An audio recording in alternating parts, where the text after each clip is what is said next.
Rosbifs Rugby preview for Biarritz. Yes, we are doing a preview of all the teams in Pro Day Dirt ahead of the new season starting. If you appreciate that, please give us a subscribe and get into the comments with your thoughts as well. But we can watch Pro Day Dirt on YouTube for free in the UK with FR UK Rugby, our friends Tim and Joe over there. But let's get into this preview of Biarritz. We want to give you as much information on these teams in Pro Day Dirt as we can.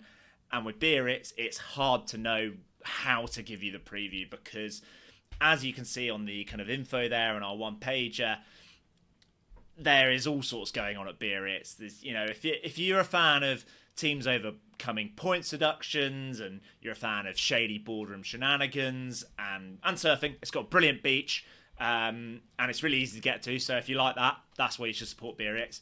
But there has been so much going on with Biarritz over the last year, 2 years maybe, that it's hard to keep up. Even over the summer, it's been hard to keep up. They go into this season with a 3-point deduction. They had a 1-point deduction last year for administration stuff to do with their takeover. They were eventually taken over by a billionaire called Steran, and he is apparently not only, 2 weeks ago he was looking to sign Antoine Dupont. This week, it looks like he's trying to sell the club again because he's found a seller. So who knows what is going on with Biarritz? A club with loads of history. People that were big fans of rugby in the noughties will remember some of the iconic players. The Champions Cup final, or Heineken Cup final as it was. They won the Challenge Cup in 2012 with Dimitri Ashvili there at the helm. The Parc des Sports Aguilera is a really cool ground with all the red and the white. It's lively in the summer. It was quite bleak in winter when we were there a couple of years ago. But as I said, really easy to get to and lots of cheap flights from the UK as well. Last season's 9th place, as you might have understood, doesn't tell the full story. There was a 1-point deduction, which was reduced from 5 initially. They were genuinely threatened by relegation at one point. They were kind of very, very good at the start of the season. It all seemed to be positive. Biarritz are back. Then kind of over the winter, the wheels came off. I think they lost about 7 or 8 games in a row. They were complete. Everything was going to pot.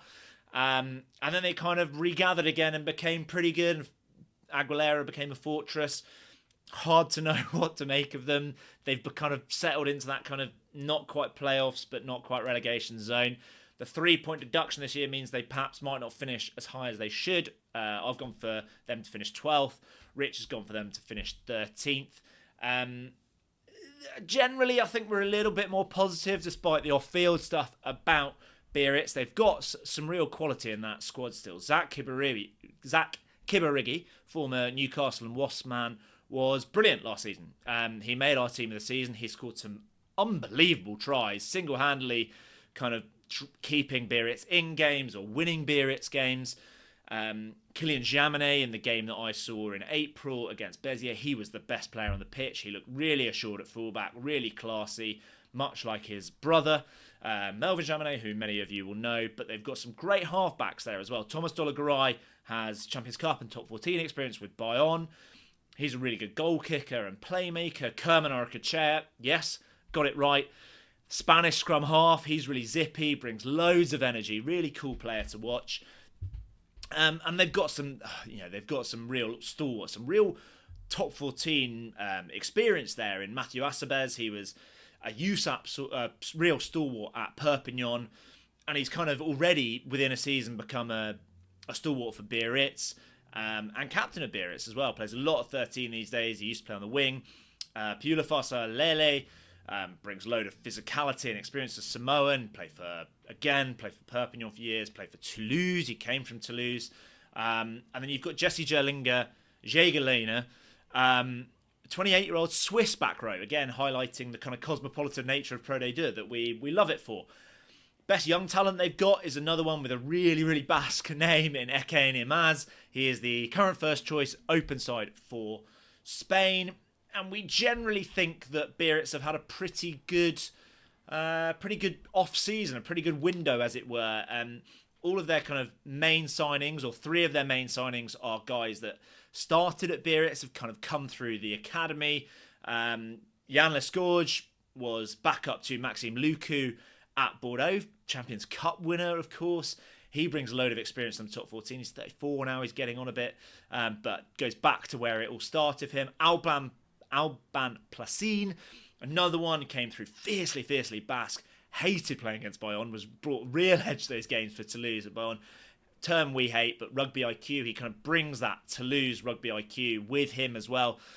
And the third one of those three that's kind of going back to where it all began, a guy called Jules Leven, who barely played for Mont-de-Marsan last season, but the year before that was brilliant and really exciting attacking player. Great feet, set up some brilliant tries for Mont-de-Marsan.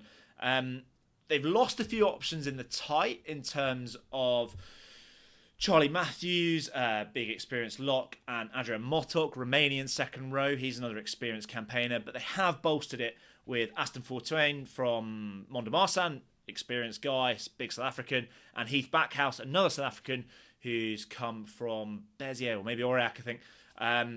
Jonathan Joseph has retired, which is a real shame. Well, he's left. We think he's retired. He barely played at all last year with injury.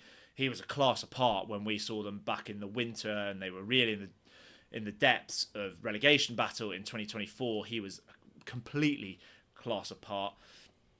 In terms of, I mean, you've got to get out to Biarritz. It's a great place. Caps, the Les Halles in the middle of town is the place to be just before game. Caps is a really lively craft beer bar there.